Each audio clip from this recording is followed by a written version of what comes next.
അതായത് 6 മാസമോ 2 വർഷമോ അങ്ങനെ വർഷത്തിലോട്ടുള്ള ഒരു കോൺട്രാക്റ്റ് ആയിരിക്കില്ല. നമുക്ക് ഓരോ മാസവും ഓട്ടോമാറ്റിക്കായിട്ട് ഈ ഒരു കോൺട്രാക്റ്റ് പുതുക്കുന്ന പോലെയുള്ള ഒരു പുതിയൊരു രീതിയാണ് ഇനി വരാൻ വേണ്ടി പോകുന്നത്, അല്ലെങ്കിൽ മെയ് 1 വന്നിരിക്കുന്നത് എന്നുള്ളതാണ് അറിയാൻ വേണ്ടി സാധിച്ചത്.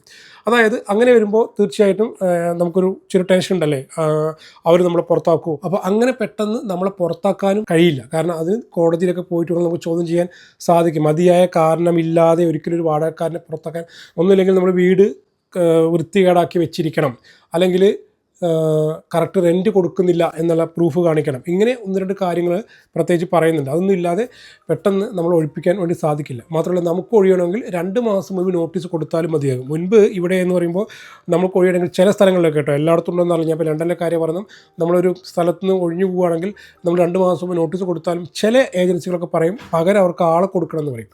അതായത് നമ്മൾ ഒഴിയുകയാണെങ്കിൽ പകരം പറ്റിയ ഒരാളെ കൊടുത്താൽ മാത്രമേ അവർ ക്ലിയർ ചെയ്ത് തരുള്ളൂ എന്നൊക്കെ പറയും. അപ്പോൾ അങ്ങനെ കുറച്ച് കൺഫ്യൂഷൻസും കാര്യങ്ങളൊക്കെ ഉണ്ടായിരുന്നു. അപ്പോൾ ഇനി മുതൽ അത്തരം പ്രശ്നങ്ങളൊന്നും ഇല്ല എന്ന് തന്നെ പറയും.